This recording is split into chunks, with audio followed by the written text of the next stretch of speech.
Presentamos Tiempo de Dios con el pastor Ezequiel Molina Hijo.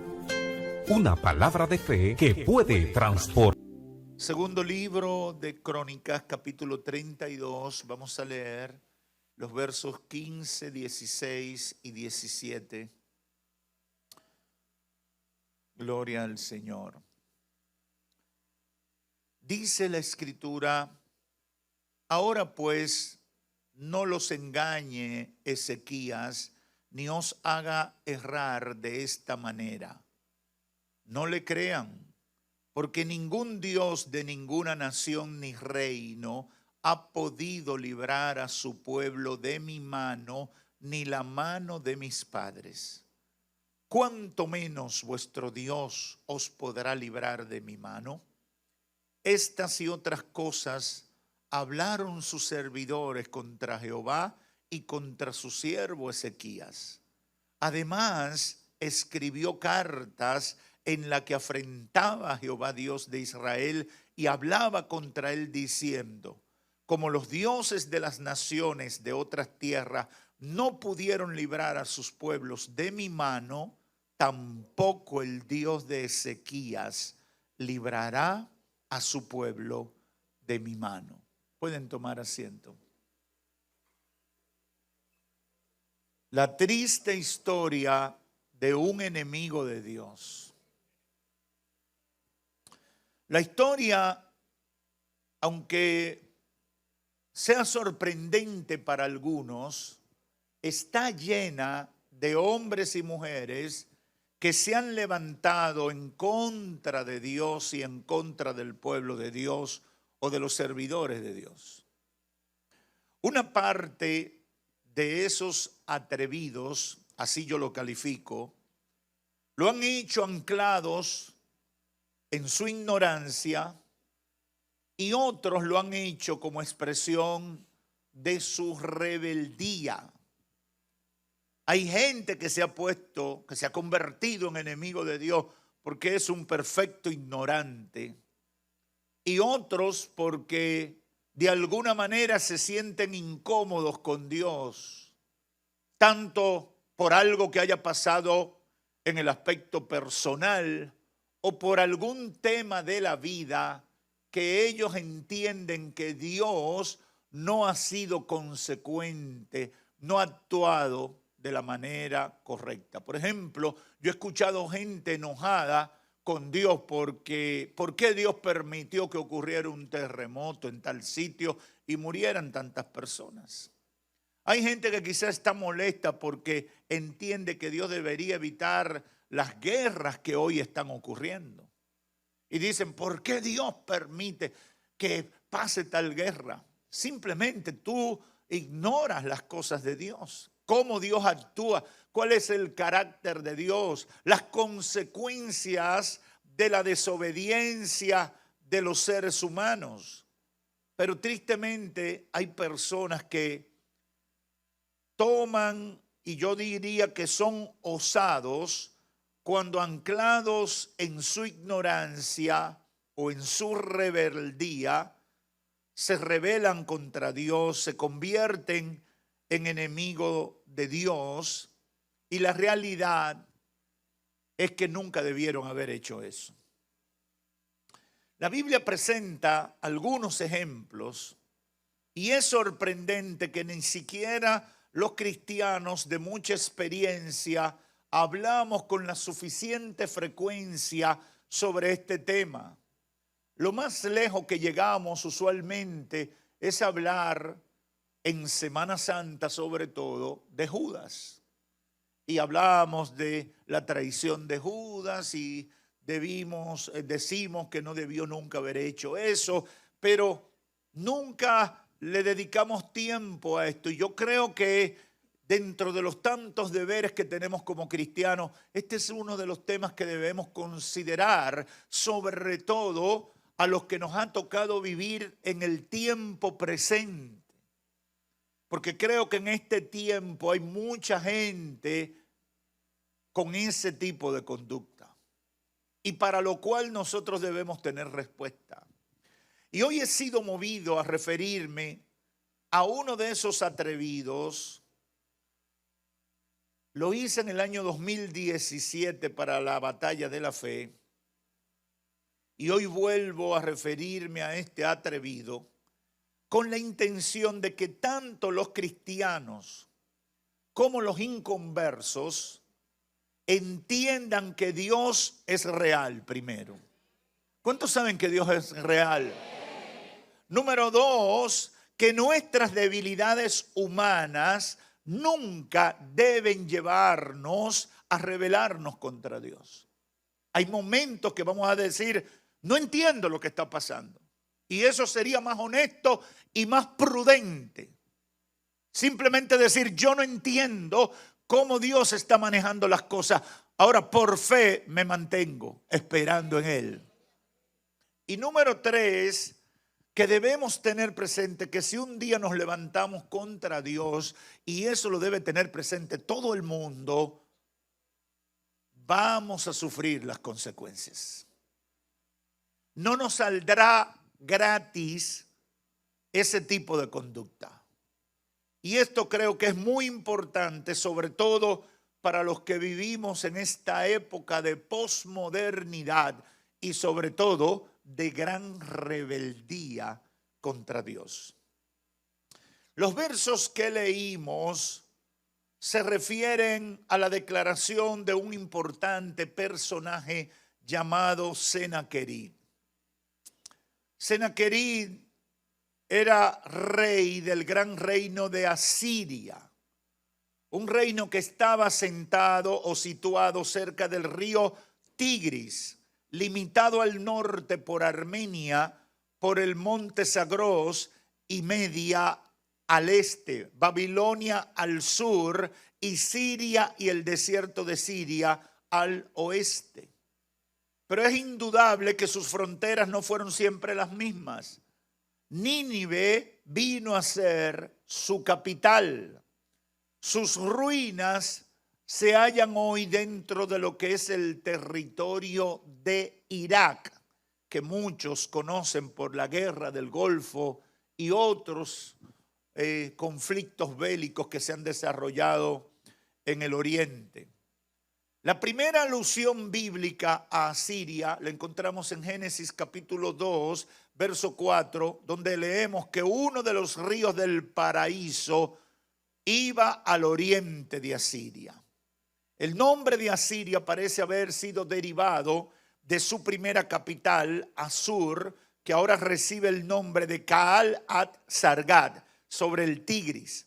Y aparentemente gente procedentes de Babilonia establecieron su residencia y allí levantaron una monarquía. Y hubo varios reyes antes de Salmasar primero, alrededor del año 1300 antes de Cristo. Y aquí quiero hacer un paréntesis. Hay gente que quizás no entiende por qué nosotros acostumbramos mucho a mencionar datos históricos cuando estamos contextualizando algún pasaje bíblico. Y hay una intención clara para eso. Mucha gente ha querido vender la idea de que la Biblia es un cuento de hadas. Mucha gente ha querido vender la idea de que la Biblia relata historias inventadas por determinados literatos o historiadores y que no tiene nada que ver con la realidad. Y el hecho de mencionar los referentes históricos es para decirle a alguno de esos necios que quiera arrepentirse de que todo lo que está en la Biblia es parte de la historia de la humanidad. Lo que pasa es que la perspectiva en la que está escrita la Biblia, el enfoque de la Biblia, no es contar la historia de la humanidad, sino contar la historia del desarrollo del plan de Dios con el ser humano, que es muy diferente. Es contar lo que Dios ha ido haciendo y lo que Dios quiere que sepamos de su accionar en su relación con el ser humano. Por lo tanto, la Biblia tiene historia, la Biblia tiene poesía, la Biblia tiene todos los géneros literarios pero al final está tratando de comunicar ese trato de Dios con el ser humano. No lo que hizo Nabucodonosor. Lo refiere, pero la intención no es contar la historia de Nabucodonosor. Aquí refiere a estos reyes, pero su interés es ver el tema cuando se metieron con Dios o cuando se pusieron en el medio y Dios tuvo que accionar con ellos. Senaquerib era hijo y sucesor de Sargón, rey de Asiria. Senaquerib invadió Siria y Palestina en el año 14 del reinado de Ezequías. Reinó en solitario, sin problemas, entre el año 705 hasta el 681 antes de Cristo. Estamos hablando de unos 24 años aproximadamente. Era hijo, ya lo dije, o sucesor de Sargón, rey de Asiria. Y fue un tipo de rey todopoderoso, un emperador que tuvo muchos logros militares, conquistó territorios. Usted sabe, cuando los imperios están en su esplendor, el mundo se rinde a sus pies. Y ese poderío concentrado en una nación y en un gobernante infla el ego de estos gobernantes y se ponen arrogantes. Se ponen que se creen dioses en muchos casos. Se ponen que creen que Dios tiene que obedecerlo a ellos y que no hay nada por encima de lo que ellos son ni de lo que ellos predican. Usted puede tomar muchos de esos ejemplos en la historia bíblica, en la historia universal y hasta en la historia de cada nación. Usted va a encontrar cosas parecidas. Llega un momento que los gobernantes, quizás como respuesta a la adulación de todos no quiero decir la palabra, pero la gente esa que le dice muchas loas. Lo dije bonito, ¿verdad? Pero todos ustedes entendieron cuál era la palabra que yo quería decir. Se llenan de orgullo. Porque el ser humano que tiene 2 o 3 cositas cree que es lo más grande. Hay gente que Dios no le puede dar un carrito porque después no saludan a nadie. Dios no le puede dar un par de pesos porque cree que todo el mundo tiene que buscarle el lado. Tenemos debilidad. Mire, yo en mi historia de vida he llegado a la conclusión que la debilidad más grande de la gente es cuando le dan exaltación y reconocimiento. Hay que ser duro ahí, papá, mantenerse firme y no coge aire. Hay que ser bien comprometido con Dios y beberse la pastillita de humildalina, 1000 miligramos, porque desde que te están diciendo tú eres máximo. Mira, hay gente que pueden ser un cómeme de feo y le empiezan a decir tú eres bello, tú eres bello, tú eres bello. Y ahorita están ellos, se terminan creyendo lo que le están diciendo, porque el ser humano es así. Mírelo en algunos funcionarios que han pasado por el gobierno. Usted lo ve que se ponen que no pueden pisar la tierra y 4 guasones que van ahí diciéndole, no pise ahí que usted está muy limpio. Y ellos terminan creyéndoselo. Después bajan y usted lo ve todo desaliñado. Y usted dice, está bueno que te... Senaquerib era un emperador todopoderoso y con burla y arrogancia vino para invadir y humillar al pueblo de Dios, o lo que quedaba del pueblo de Dios, que era Judá, en la cual reinaba el rey Ezequías. Y en este contexto es que ocurre esta declaración que describe el capítulo 32 del segundo libro de Crónicas. ¿Y cuál fue el emplazamiento que en este momento le hace Senaquerib al rey Ezequías? Primero hace esta declaración para todo el pueblo en hebreo, para desanimar al pueblo, y dice, verso 15, ahora pues, que no los engañe Ezequías, que no los haga errar de esta manera, no le crean. Ningún Dios de ninguna nación ni reino ha podido librar a su pueblo de mi mano ni de la mano de mis padres. ¿Cuánto menos vuestro Dios os podrá librar de mi mano? El hombre está diciendo, cuando yo llego a un sitio, yo acabo con todo el mundo y no importan las oraciones, la brujería, la hechicería, el gato prieto que maten, no importa, yo los arroyo. Eso es lo que está diciendo. Dice el verso 16, estas y otras cosas hablaron sus servidores contra Jehová Dios y contra su siervo Ezequías. Y quiero resaltar cómo la calificación que da el escritor de este libro sobre quién era Ezequías, el siervo de Dios. Era el rey, pero era el siervo de Dios. Y dice el verso 17, además Senaquerib escribió cartas en las que afrentaba a Jehová Dios de Israel y hablaba en contra de Dios, diciendo, como los dioses de otras naciones, de otras tierras, no pudieron librar a sus pueblos de mi mano, tampoco el Dios de Ezequías librará a su pueblo de mi mano. Entonces gritaron a gran voz en hebreo al pueblo de Jerusalén que estaba sobre la muralla para atemorizarlos e infundirles miedo a fin de poder tomar la ciudad. Hablaron del Dios de Jerusalén como de los dioses de los pueblos de la tierra que son obra de manos de hombres. ¡Qué arrogancia! Como hacen los enemigos del pueblo de Dios.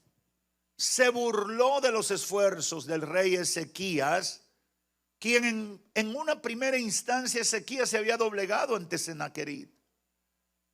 Le había pagado impuestos de todo tipo, se había sometido a su fuerza, pero ahora había decidido resistir la presión, había decidido corregir las faltas.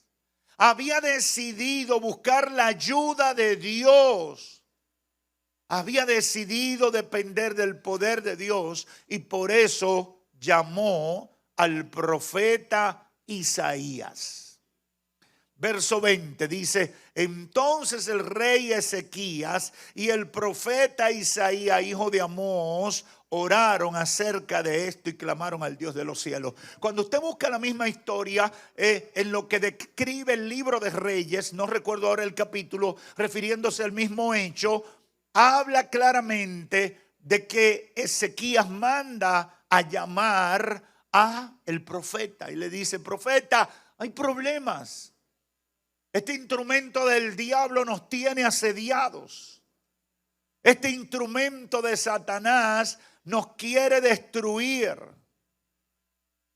Nos quiere arruinar la vida.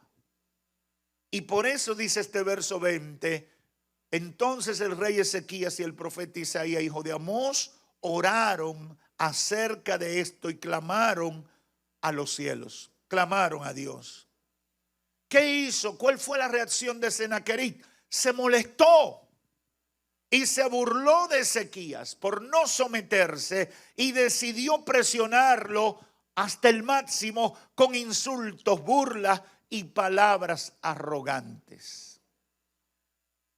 Llevando eso a las situaciones que muchas veces ha vivido la iglesia o hemos vivido nosotros como hijos o siervos de Dios, a veces solo por dar testimonio de nuestra fe. Sabemos que esos son momentos desagradables. Es difícil uno tener que enfrentar, sobre todo cuando es una persona que tiene poder sobre uno. Cuando es alguien que puede aplastar a uno, que te puede arruinar el negocio, que te puede botar de un empleo, que te puede hacer pasar trabajo difícil por causa de usar ese poder en contra de un hijo de Dios, en contra de la iglesia del Señor, en contra del pueblo de Dios. Uno sabe lo difícil que es eso. Uno siente impotencia. Uno siente que Dios debería mandar un escuadrón de ángeles rápido. Señor, manda los caballos. Manda el equipo SWAT del cielo. Uno quisiera, ¿verdad? Porque uno está contra la pared y es frente a enemigos sumamente más poderosos que lo que uno puede hacer en contra. Cuando meditaba en esto, el Espíritu Santo ministró dos cosas que considero que son muy importantes cuando hay situaciones de ese tipo. Solo hay dos actitudes frente a un enemigo arrogante y todopoderoso. La primera, llenarte de temor y dejar que Él imponga su voluntad sobre tu vida. Esa es una alternativa. Dejar que ese arrogante imponga su voluntad sobre tu vida. Y la otra alternativa o actitud que podemos tener frente a un enemigo todopoderoso es levantarnos en fe, acercarnos a Dios y pedirle a Dios que intervenga en esa situación. No hay punto intermedio. Son dos actitudes. O yo me someto y hago lo que quiere, o busco la ayuda del Señor. O me humillo y le pido, Señor, ayúdame, interven. Me quiere destruir. Obra en esta situación. Dice la Biblia que Ezequías, el rey y el profeta Isaías clamaron a Jehová por los insultos y las amenazas de Senaquerib. Clamaron a Jehová. ¿Y qué sucedió? Verso 21. Y Jehová envió un ángel. Aleluya. Y Jehová envió un ángel. Un angelito le mandó. No le mandó un ejército. Y Jehová envió un ángel, el cual hirió a todos los guerreros esforzados, a los oficiales y a los jefes del campamento del rey de Asiria. Por tanto, Senaquerib se devolvió a su tierra con el rostro avergonzado. Hay muchas cosas que decir de eso. Pero una de las que te debo decir es que Dios no necesita hacer mucho escándalo para poner tus enemigos arrodillados delante de tus pies. Dios no necesita hacer mucho esfuerzo. Porque nosotros, dentro de nuestras limitaciones, estamos muchas veces condicionando cómo es que Dios va a resolver el problema que tengo con este fulano. Y comenzamos a considerar alternativas. Dios tendría que hacer esto, Dios tendría... Óyeme, para que ese fulano tendríamos que esperar las elecciones. Mire, Dios enferma a una gente en segundo. O le baja el switch y le da un ataque. ¡Ah! O le sale una sarna que de repente se comienza a podrir. O viene, de repente, va a cruzar a Castillo Márquez y un motorista asesino, ¡pum!, se lo llevó. ¡Ay, se murió! O vino alguien, estaba atracando a alguien, tiró un tiro y se le pegó.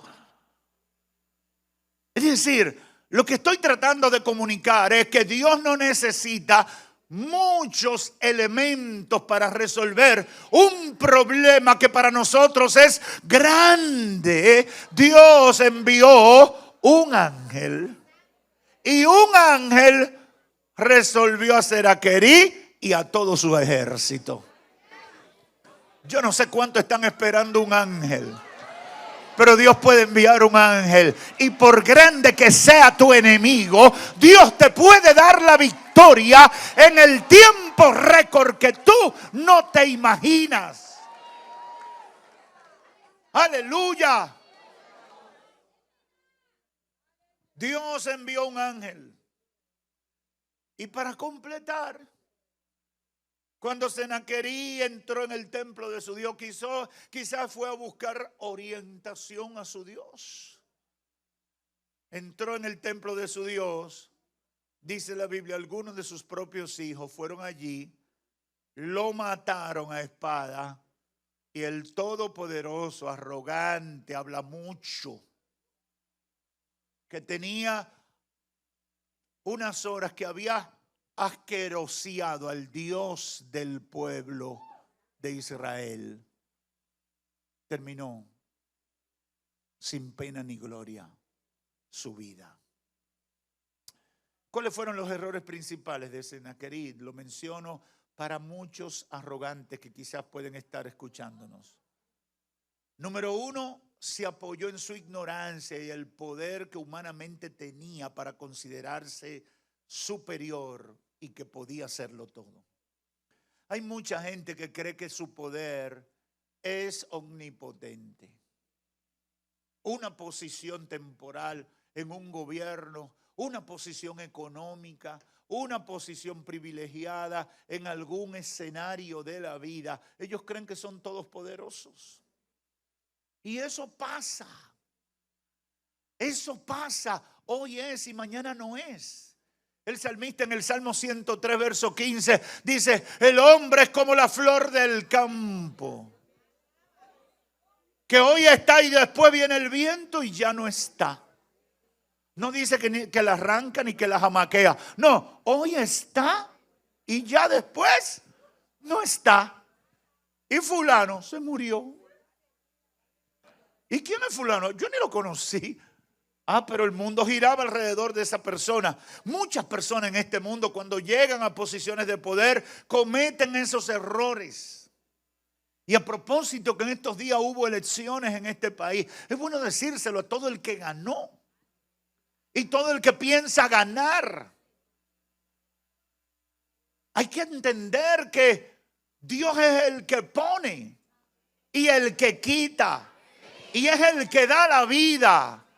Y que no hay nadie tan poderoso que puede escaparse de la mano de Jehová. Por eso siempre que puedo le aconsejo a la gente, juega con lo que tú quieras, pero no inventes con Dios, no juegues con Dios. ¿Tú quieres comer tierra? Come tierra. Tú quieres jugar con palito y la cosa aquella, juega con palito y la cosa aquella, pero con Dios no invente, con Dios no juegue. Habla toda tu cosa en contra de otro mortal, pero a Dios respétalo. ¿Cuál fue otro error principal de Sennacherib? Comparó al Dios verdadero con esos dioses falsos de esos pueblos paganos. Y hay muchos ignorantes que creen que Dios, el Dios de la Biblia, cualquier Dios, como eso que ellos están acostumbrados a relajar con ellos. Y yo le aconsejo, no juegues con eso. No compares a Dios con esos dioses falsos. Y en tercer lugar, y este es un tema muy importante que debemos tomarlo en cuenta, ridiculizó a los hombres de Dios, el rey Ezequías y el profeta Isaías. Un error que los enemigos de Dios no deben cometer. Ridiculizó a los hombres de Dios, Ezequías y el profeta Isaías. Hermanos y amigos que me escuchan, en este punto quiero resaltar que es mejor usted dejar que Dios castigue a sus siervos. Deje que Dios castigue a sus siervos. Deje que Dios sea tolerante si le parece que es tolerante. Pero no sea usted atrevido levantándose contra la gente de Dios. En 1 Samuel 24, David nos da un poderoso ejemplo de la importancia de esto. Cuando el rey Saúl salió por el desierto de Engadi con 3,000 hombres para perseguir a David porque tenía envidia de la gracia de Dios sobre David. Muchos conocen la historia. Y Saúl entró en una cueva a descansar y en esa cueva estaba escondido David. David se escondió en la cueva y Saúl entró solito. La guardia se quedó afuera y él entró a la cueva. Dicen algunos que fue a hacer sus necesidades fisiológicas, otros que fue a dormir, a descansar. No podemos entrar en detalle. Lo cierto es que entró. Y estaba tan distraído en la cueva que David vino y le cortó un pedacito del vestido. Y él no se dio cuenta. ¿Y qué pasó? Mire lo que dice la Biblia. Verso 6, 1 Samuel 24, dice,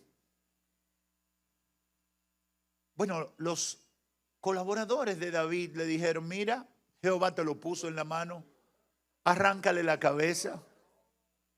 Porque usted sabe que hay gente que vive interpretando los propósitos de Dios. Y con este reguero de profetas que hay ahora,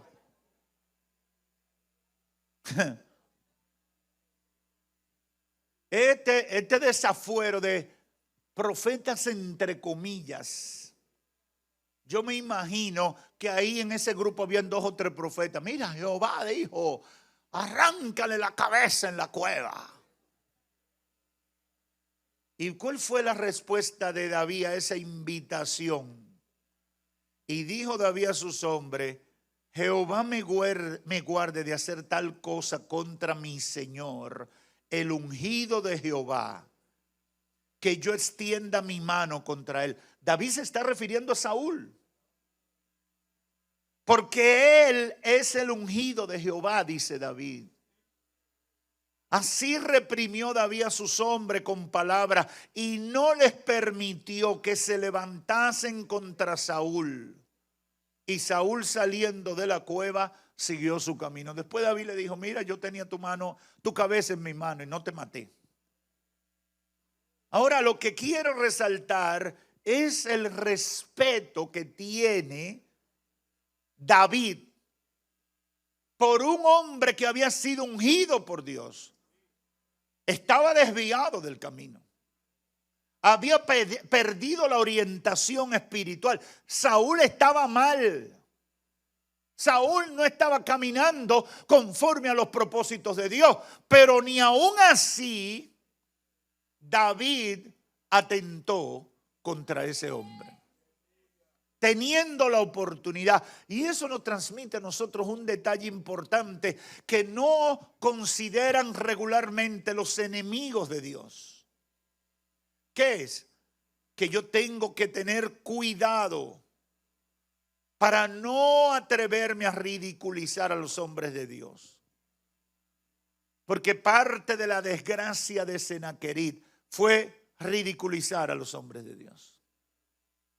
Hay mucha gente que se acostumbra a hablar de los pastores, a hablar de los líderes de la iglesia, de la gente que Dios pone. Esa gente no son perfectos, pero son la gente que Dios puso. Usted mejor váyase de ahí, no bregue con ellos, póngase a la distancia, pero no use esa boquita suya para levantar falso testimonio ni decir cosas porque no les va bien. No les va bien. Senaquerib era todopoderoso, uno de los imperios más poderosos del mundo, uno de los primeros grandes imperios de la humanidad. Era el imperio de Asiria. Era uno de los grandes imperios de la humanidad. 1500 años antes de Cristo, 1300 años antes de Cristo. Ahora, no era tan poderoso frente al Dios todopoderoso. Y eso no lo tomó en cuenta Sennacherib. Y quiero concluir con dos ideas finales alrededor de todo esto, hermanos y amigos que me escuchan. En la historia bíblica como en la historia universal, conocemos que los atrevidos que se levantan contra Dios y contra su pueblo serán castigados. A veces uno puede pensar que Dios se tarda, pero la realidad es que Dios no le va a prestar atención a ese desaforado. Pero yo quiero decirle, Dios se toma en serio la necedad de gente que, amparados en el poder humano que ostentan, la fama y la influencia que le da el sistema mundano, piensan que entre sus atropellos pueden atropellar al pueblo de Dios, a la gente de Dios y a los siervos de Dios. Dios se lo toma en serio. Y se lo digo para amigos que me escuchan. Una vez un comunicador me dijo: pastor, no me tome en serio esas posiciones. Él es muy famoso y conocido por algunas posiciones extravagantes. Y me dijo: pastor, no me tome en serio las cosas que yo hago y que digo en público, porque yo eso lo hago como un papel en una obra de teatro. Yo quiero vender esa imagen porque es lo que vende aquí en el medio para facturar. Pero yo no soy así. Estaba buscando como un mea culpa delante de mí por las cosas que había dicho o las cosas que decía. Y yo le dije: juega con todo lo que tú quieras, pero no juegues con Dios. Evítate jugar con Dios, porque los juicios de Dios son muy pesados, son muy peligrosos. Dios se toma en serio la necedad de gente que, amparada en el poder humano que ostentan, en la fama y la influencia que le da el sistema, piensan que pueden atropellar al pueblo de Dios y a la gente de Dios. No hay que ser un exégeta bíblico para encontrar algunos nombres en la Biblia que son un triste ejemplo de enemigos de Dios que terminaron muy mal. Sennacherib, lo estamos viendo hoy. Nabucodonosor, Amán, Acab, el faraón, Belsasar, Nerón, Hitler. Y pudieran seguir mencionando. No quiero ofender nacionalidades ni gente, pero hay muchos que han tomado ese atrevimiento y lo han pagado caro. Lo han pagado caro. Me tomaría mucho tiempo mencionarlo, pero son ejemplos que están en la historia. Reyes, emperadores, gobernantes, gente de influencia, artistas, gente que en un momento se llena la boca hablando cosas en contra de Dios, en contra de los siervos de Dios, en contra del pueblo de Dios. En su borrachera han proferido palabras burlándose de Dios. Yo quiero decirle, todos han terminado mal y humillados por Dios. Todos han terminado mal. Hay muchos ejemplos. Hay muchos ejemplos. Hubo un funcionario público en esta ciudad que un día declaró: ¿quiénes son los evangélicos para impedir que hagamos tal cosa? ¿Qué es lo que se creen? Sobre todo esa iglesia Mahanaim. Y algunos lo recuerdan. Su vida no ha sido buena. Lo que ha tenido que vivir no ha sido bueno. Y alguna gente, yo me imagino, que se pregunta: ¿y por qué a fulano le ha pasado esto cuando otros han hecho cosas peores que la que él ha hecho y no le ha pasado de la misma manera? Yo siempre me recuerdo de esa declaración. Siempre me recuerdo de ese tipo de declaraciones. Y no es mi deseo que a la gente le pase eso. Pero mi deber es advertirle: respeta a Dios. Puede ser que tú hayas decidido desobedecer a Dios en tu vida, en tu conducta. No elijas hacer la voluntad de Dios, pero respeta a Dios. Respeta las cosas de Dios.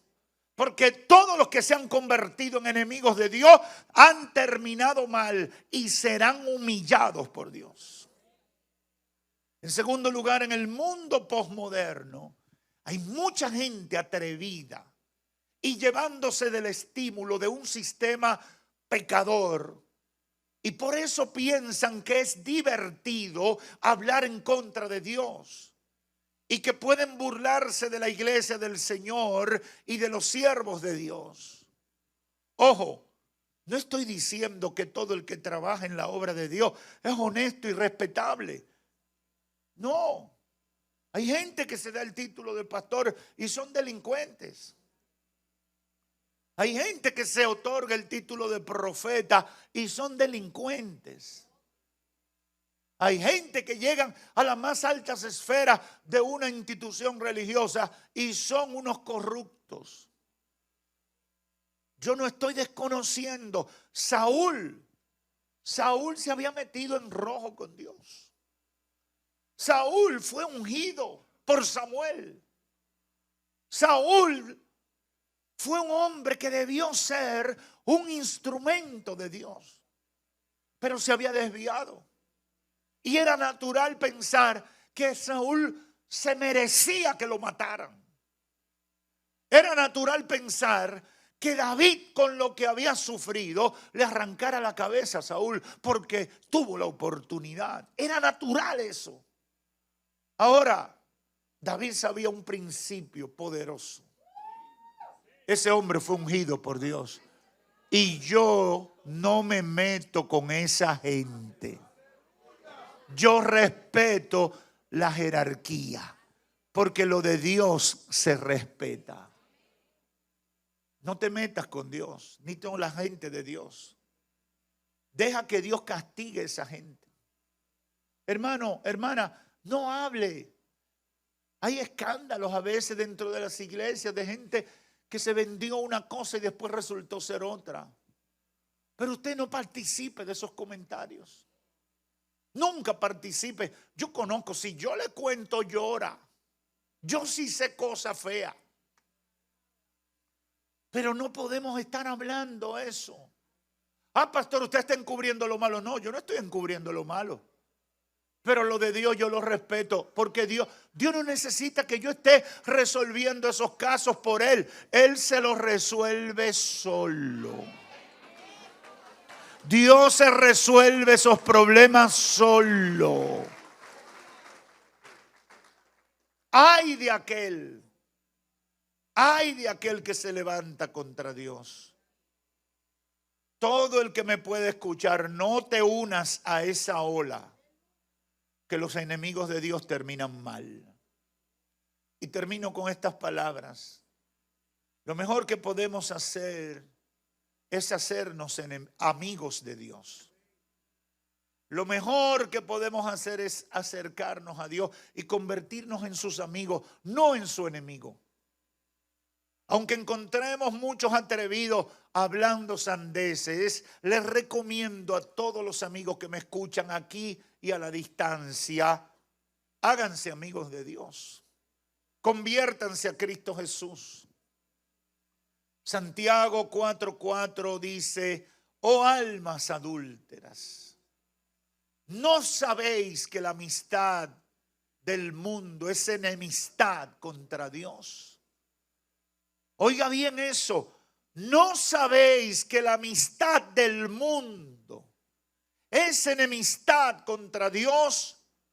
Cualquiera pues que quiera ser amigo del mundo se constituye en enemigo de Dios.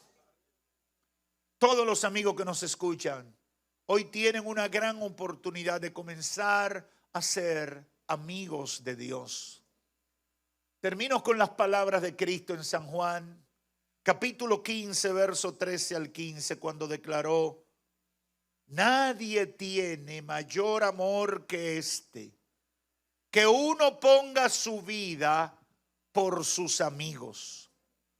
Vosotros sois mis amigos, dice el Señor, si hacen lo que yo os mando. Ya no los voy a llamar siervos, porque el siervo no sabe lo que hace su Señor.